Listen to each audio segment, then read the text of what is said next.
캔슬림 혹시 들어보셨어요? 캔슬림? 지금 이 자리에서 윌리엄 오닐이 말하는 최적의 핸들이 뭐가 있느냐, 최적의 타이밍이 있는 종목이 뭐가 있느냐. 만약에 그러시면 나는 바닥을 오셨으면 정말 한번 다시 한번 분할을 하던가, 아니면 거래량이라던가 본인들의 지표를 봐서 바닥을 확인하고 사던가, 그렇게 저는 말씀드리고 싶다라는 거예요. 주식은 철저하게 승률보다는 손익비 싸움으로 접근하셔야 된다. 오늘은 때마침 저희 회사에서 리포트가 좀 나왔어요. 캔슬림 혹시 들어보셨어요? 캔슬림? 캔슬링? 네. 아니요. 못 들어보시나요? 윌리엄 오닐 들어보셨습니까? 윌리엄 아니요. 오닐? 안 들어보셨어요? 네. 제가 한창 이제 기술적 분석을 공부하고 그 다음에 뭔가 펀더멘탈에 대해서 공부를 할 때 뭔가 저도 주식을 수학의 정석처럼 1+1 하면 2가 나오기를 기대를 하고 공부를 했던 것 같아요. 지금은 굉장히 좀 유연하고 대응이 가장 최선이다라고 생각하는 사람인데, 근데 그런 저에게 대학생 홍 팀장한테 뭐 어떻게 보면 이거다라고 하고 딱 형광등 뭘 빡 해준 게 윌리엄 오닐 아저씨였어요. 윌리엄 오닐? 네. 그러니까 공부를 좀 많이 하셨던 분들은 최고의 주식 최적의 타이밍이라는 책 분명히 보셨을 건데, 여기서 나오는 내용이 캔슬림이라는 내용이에요. 그래서 이렇게 보면 이게 저희 회사 오늘 리포트가 때마침 나와서 말씀 좀 드릴게요. 보시면 여기는 오타가 났네요. 최고의 주식 최적의 타이밍입니다. 최적의. 이제 앞 글자만 따서 캔슬림이라고 하는데요. 그 다음에 보면, 근데 윌리엄 오닐은 제가 이 내용을 보면 일단은 분기 순이익, 연간 순이익, 그 다음에 신고가가 나오는지, 그 다음에 수요와 공급, 이게 수급이겠죠. 그 다음에 주도주인지 소외주인지, 그 다음에 기관이 있는지. 우리나라 입장에서는 기관이라기보다는 외국인들을 보시면 될 것 같고, 시장의 방향성, 그러니까 지금 하락 추세인지 상승 추세인지 그런 건데, 제가 신고가 매매를 말씀드리면서 그 리차드 데니스 얘기 많이 드렸잖아요. 그분은 전형적인 추세 추종 매매자고요. 추세 추종. 네. 근데 이분은 딱 전형적으로 개인 투자자가 지향하기에 딱 좋은 모델을 제시를 하고 있습니다. 기다리는 투자? 기다리는 투자이기도 하고요. 그 다음에 최적의 타이밍, 그러니까 책 제목이 최고의 주식 최적의 타이밍이니까 최고의 주식을 최적에 언제 사느냐, 그거에 대한 고민을 해주신 분이거든요. 보면 이게 보시면 써 있습니다. 오닐은 대표적인 테크니션, 그러니까 기술적 분석가입니다.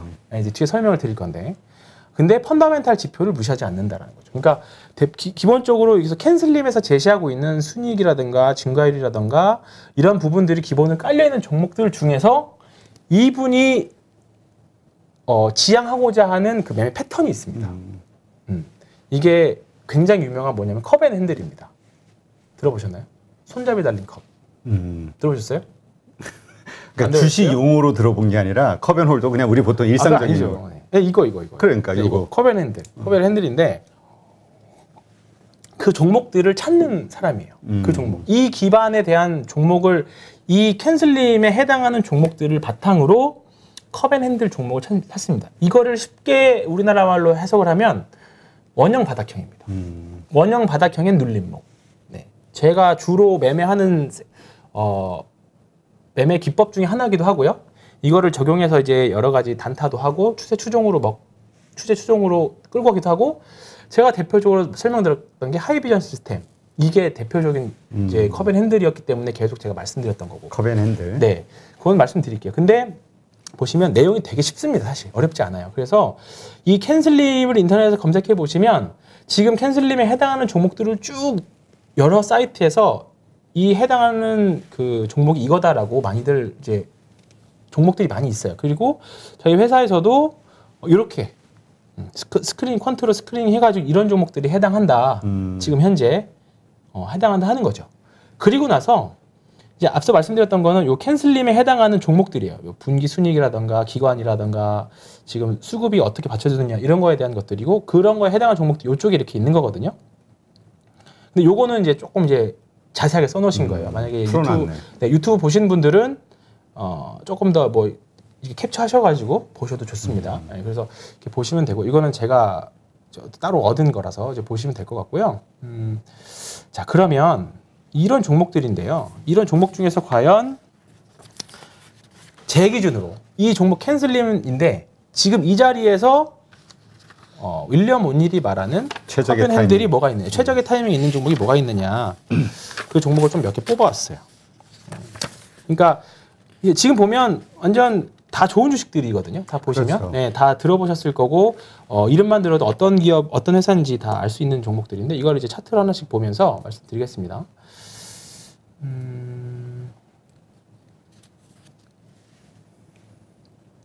자, 제일 그 중에서 제일 있었던 게 기아차 마찬가지입니다. 근데 약간 커벤 핸들이라고 보기에는, 그러니까 커벤 핸들이 뭐냐면 일단은 정석을 먼저 보여드릴게요. 네, 하이비전 시스템 이겁니다. 오늘 이제 하이비전 시스템도 이제 2분기 실적이 좀 안 나서 하는데 지금이 아니라 요 앞에 제가 먼저 설명드렸던 요쪽이었잖아요. 이렇게 여기입니다. 이렇게인데요. 이렇게 보시면 대량 거래가 이제 계속 발생을 하잖아요. 이렇게 하고 요 구간이 원형 바닥형이라고 볼 수 있습니다. 네. 그리고 대량 거래 이후 컵이라고도 볼 수 있는 거죠. 컵이고 이게 컵이고 요게 핸들, 요게 핸들입니다. 이게. 네, 이게 핸들. 그러니까 이게 우리가 흔히 말하는 이런 컵 말고요. 어떻게 생각하시면 좋냐면 그 칼의 램프 있죠, 램프. 램프 이렇게 진이 나오는 낮은 거. 네, 낮은 거. 그러니까 약간 접시보다는 좀 높은데 우리가 카레 부어 먹을 때 먹는 그런 컵 주전자라고 하는 게 아니라 약간 그런 컵 있잖아요. 약간 길고. 근데 그렇게 생각하시면 좀 편합니다. 그래서 원형 바닥형이면서 나올 때 거래량 터지는 것들, 이런 것들이요. 네. 여기서 이것도 나왔었고 나왔으니까 뭐 여기도 되고 여기도 눌림목이 될 수 있고 여기도 눌림목이 될 수 있고 전제 조건은 여기서 거래량이 나와야 되거든요. 앞에서 크게 매집으로 들어가면서 원형 바닥형 나오면서 눌러주는 것들. 그리고 나서 예를 들어서 여기서 우리가 늦게 봐서 여기서 샀다. 예를 들어 여기서 봤다 이 종목을.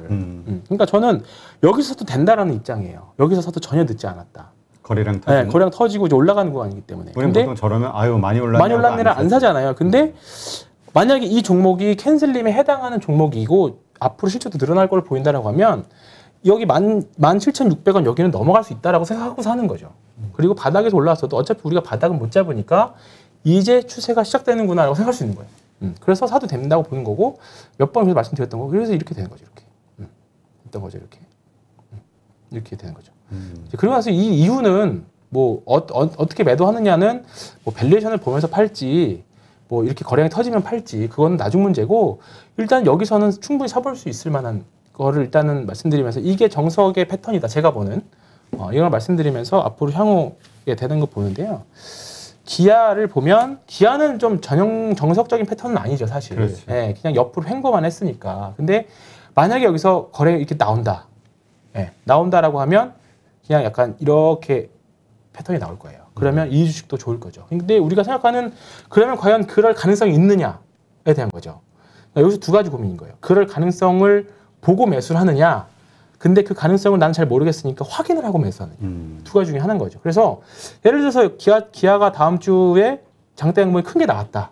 그러면 이제 확신이 들고 따라 붙기 시작하는 거고 만약에 그게 나올 걸 예상이 되면 지금 좀 더 쌀 때 사는 거죠. 그러니까 지금 사는 사람들은 그 예상했던 리스크 프리미엄만큼 먹는 거예요. 그죠? 그렇게 되겠죠? 그런 관점을 보시면 되고요. 기아는 그런 관점이 있다고 보면 될 것 같고, 그 다음에 더존 비주원. 그러니까 아까 그 퀀트로 선정한 그 종목들 가운데서 황 팀장 개인적으로 이건 괜찮다라고 보는 종목들이라고 보는 거죠.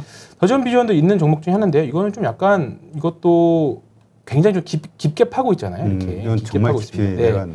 근데 이제 아마 여기를 기준으로 봤었어야 되는데 아마 여기서 이렇게 늘어났을 때 이게 좀 이슈가 좀 있었던 걸로 알고 있는데 이런 것들은 실적 더 좋아지고 있는 구간이고 바닥에서 약간 이거는 전형적인 구간은 아닙니다. 근데 회사는 좋은데 그냥 가격이 좀 많이 밀려 있는 상태고 이 이제 장기 이평선 물량만 해소하면 다시 좀 떨어져서 한 9만 원 이하 오면 충분히 사서 장기 투자 해볼 만한 종목이라고 봐서 좀 말씀드린 거고요.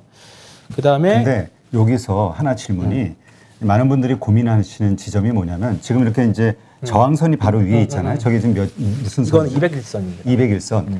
저 보통은 그러면 지금 살 것이냐 201선 안착하는 거를 확인하고 살 것이냐잖아요. 지금 이야기가.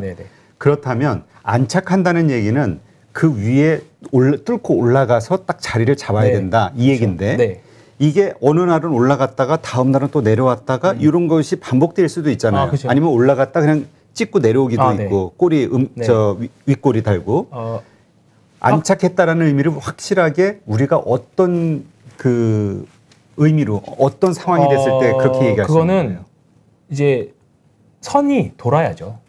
일단 지금 추세가 선이 이게 지금은 상승이 보이고 이거는 하락이 보이잖아요. 그렇죠. 이 선이 이렇게 돌아야죠, 이렇게. 그러니까 단지 최소한 옆으로 누워야 됩니다. 그러니까 단지 저 선 위에 오늘 예를 들어서 네, 저 선이 올라와서 아 200일선을 안착했네라고 사는 게 아니라는 거죠. 네, 그렇죠. 네. 그러니까 언제 가짜 돌파일 수도 있습니다. 휩소. 그럼 사는 안착한 그 징표를 그러니까 지표를 우리가 어떻게 확인하냐? 지표를요? 저는 일단은 거래량이 터져야 돼요. 무조건. 거래량이 이 근처에서 이평선 근처에서 거래량이 터진다는 건요. 여기 이평선 근처에 물려 있는 물량을 흡수하는 거죠. 저항을. 네, 그 과정이 필요한데 지금은 그 과정은 아닌 것 같고. 그럼 예를 들어서 이것이 이틀이고 3일이고 계속 그 위에서 계속 있다고 하면 그건 안착한 거라고 봐도 돼요? 이것도 아닌 거예요? 그렇죠. 네. 그러니까 선이 완전히 돌아야 돼요. 그래야 안착이라고 말씀드릴 수 있습니다. 그렇다면 아래쪽에 저 121선, 이거, 뭐 61선 요게 가까이 와서 붙어주고 뚫어줘야 그렇죠. 된다? 네네.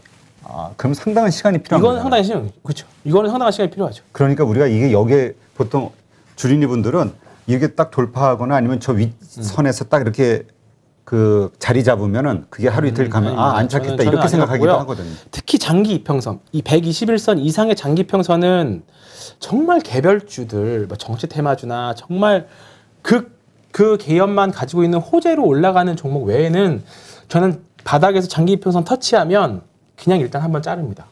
일단 한번 팔아요. 그래서 제가 삼성전자도 그래서 말씀드리는 게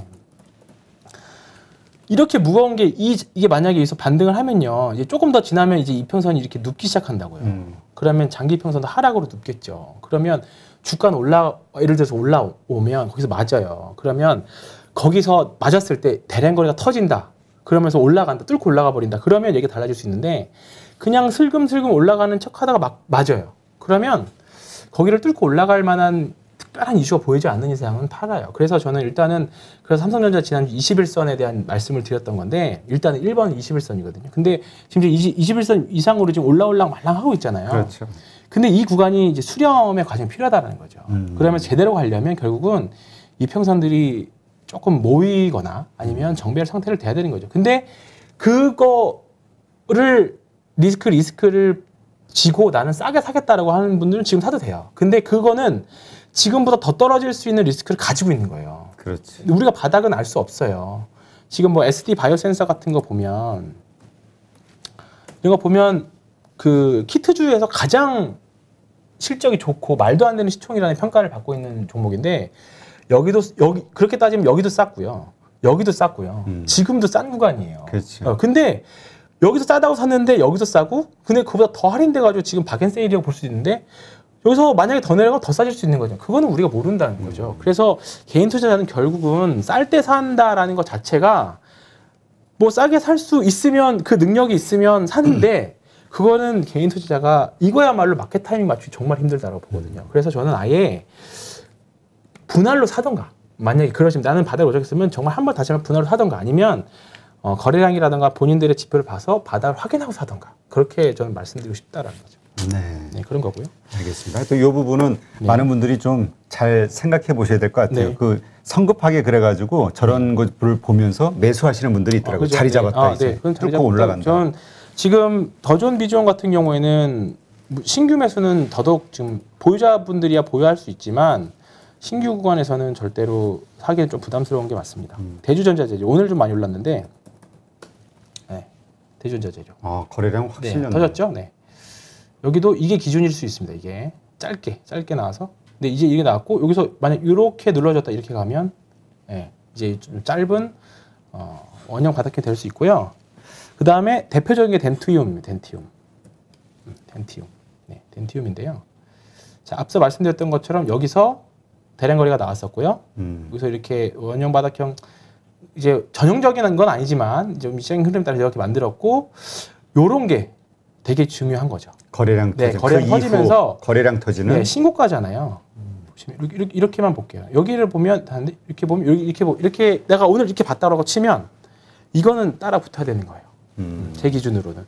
그러니까 보면 이날도 얼마 올랐냐? 이날 7% 올랐네요. 근데 내가 봤던 주식이 한 5만 5천 원까지 갔던 주식이 지금 어떻게 6만 8천 원에 지금 종가가 6만 8,500원이면 이걸 어떻게 사라고 할 수 있지만 그래도 사야 된다는 생각인 거죠. 그러면 왜냐하면 이제부터 다시 신고가를 가는구나 라는 생각이 있었을 거고 그렇기 때문에 이때 못 샀으면 계속 못 사요. 이거 어떻게 이때도 못 샀으면 이때도 당연히 못 삽니다. 그렇기 때문에 이렇게 신고가 매매가 중요한 게 그래서 그래요. 대신에 신고가 이런 종목을 매매할 때는 사서 떨어진다 또는 추세를 꺾인 것 같다 싶으면 바로바로 리스크 관리를 해줘야 돼요.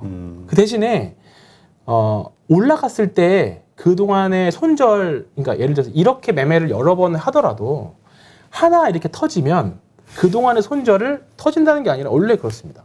데니스 리차드의 승률은 30%밖에 안 돼요. 그렇지. 손익비가 중요한 거죠. 승률이 먹을 때 많이 먹어라. 먹을 때 많이 먹어라. 그러니까 그러면 이렇게 먹어버리면 기존에 있었던 손실을 다 만회해요. 다 만회. 그러니까 상한가 따라잡기 매매하시는 분들이 그렇게 하거든요. 그러니까 상한가를 붙으면 바로 붙을 때 들어갔다가 깨지면 바로 매도. 그러면 예를 들어서 10종목 그날 예를 들어서 오늘 10종목이 상한가를 갔는데 10종목 가다가 10종목의 상한가 다 깨졌어. 그러면 10번 손절했겠죠. 그러면 승률은 그날 100%야. 근데 다음날 11종목이 있었는데 한 종목만 상한가를 갔어. 균등해서 했는데. 근데 나머지 한 종목이 다음날 상한가를 끝나면 다음날 급등하는 케이스가 많잖아요. 그러면 그 한 종목이 그 전날의 손실을 다 만회해 주거든요. 네, 그렇기 때문에 주식은 철저하게 승률보다는 손익비 싸움으로 접근하셔야 된다. 그래서 윌리엄 오닐하고 데니스 리차드의 매매는 되게 굉장히 공통점이 많다. 이게 캔슬림이지만 데니스 리차드 윌리엄 오닐은 테크니션이거든요. 대표적인 테크니션입니다. 그래서 이런 그냥 기반에 이런 게 깔려 있는 상태에서 이렇게 매매를 한다 이렇게 말씀드렸던 거고요. 그 다음에 AP 시스템이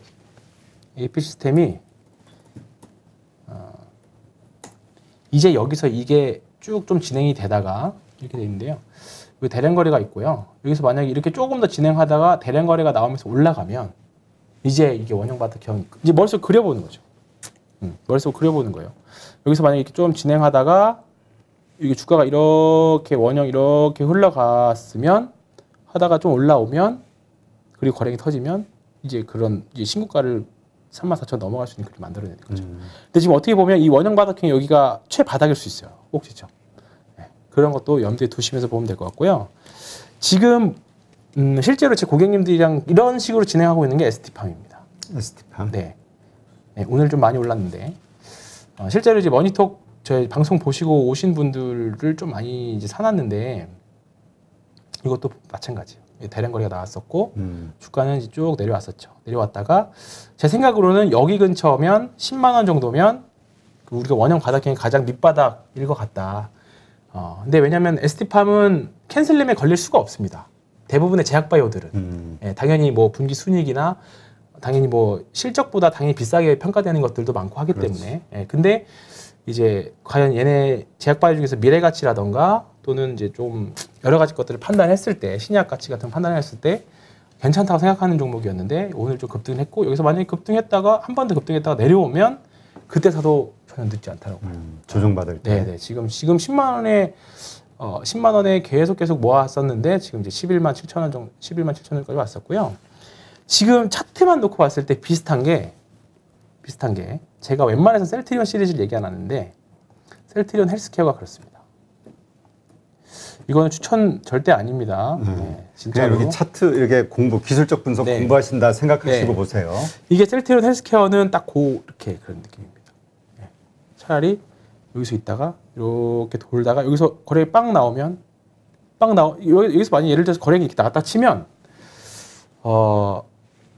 누군가가 많이 샀다라는 거잖아요. 그렇지. 그럼 뭔가 있는 거예요. 우리가 모르는. 그러면 아니면 호재를 동반하면서 나올 수도 있는 거고. 그래서 셀트리온 헬스케어는 저는 상황 봐가지고 저도 매매를 한번 해볼까 생각하고 있는 후보군 중에 하나입니다. 네, 지금 그래서 계속 관심 갖고 있는 종목인데 그러니까 이거를 그려야 되는 거죠. 나는 죽어도 올라가는 거 못 따라 사겠다. 신고가 못 따라 사겠다. 나는 죽었다 깨어나서 싸게 사야겠다 하는 분들은 싸게 사야 하는 그림을 그리는 종목을 잘 찾아봐야죠. 네, 잘 찾아보는 게 중요합니다. 그래서 이런 캔슬림을 기반으로 한 이제 원형 바닥형 잡는 것들인데 다 차트들을 다 뒤져보면 이게 차트라는 게 A는 B 이렇게 그려지지가 않아요. 정석처럼 딱딱 떨어지지 않습니다. 뭐 그림을 잘 봐야 된다 네. 이런 얘기들 많이 하잖아요. 근데 이제 오래 보면 오래 보고 많이 보면 그래서 제가 항상 후배들한테 하는 말이 잠잘 시간이 있냐? 내가 맨날 그래요. 도대체 잠잘 시간이 도대체 어딨냐? 종목 볼 시간도 없는데. 그래서 부지런하게 항상 제가 그래서 그러는 말이 제가 완곡하게 표현하는 말이 부지런하게 찾으면 먹을 게 많다 여전히 이렇게 말씀드린 게 그래서 그렇습니다. 아, 예, 그래요. 그럼 일단 이게 이제 지금 우리가 최적의 어떤 주식을 찾는 네. 한 가지 또 방법이라는 거. 방법이죠. 예. 네. 그거에 그러니까 대해서 이제 무조건 차트 분석에 대해서 안 좋게 보시는 분들 있잖아요. 근데 그래서 제가 대안을 제시해 드린 거예요. 캔슬림이라는 방법을. 그래서 근데 물론 이렇게 차트를 본다 하더라도 우리가 펀더멘탈 기본적 기업적 네. 분석, 기업 분석은 들어가서 이게 괜찮은 회사인지 펀더멘탈은 기본적으로 확인해야겠죠. 차트만 보고 들어가는 게 아니라. 네, 그렇죠. 네. 그래서 캔슬림에 걸리는 종목들은 기본적으로 분기 순이익이 증가를 계속하고 있고 그렇지. 하는 것들이기 때문에 차트를 보고 매매를 해도 그러니까 기본적으로 되니까 물려도 괜찮다는 거죠. 물려도 언젠가 기다리면 그렇죠. 물려 올라갈 수 있다. 그렇죠. 그래서 알겠습니다.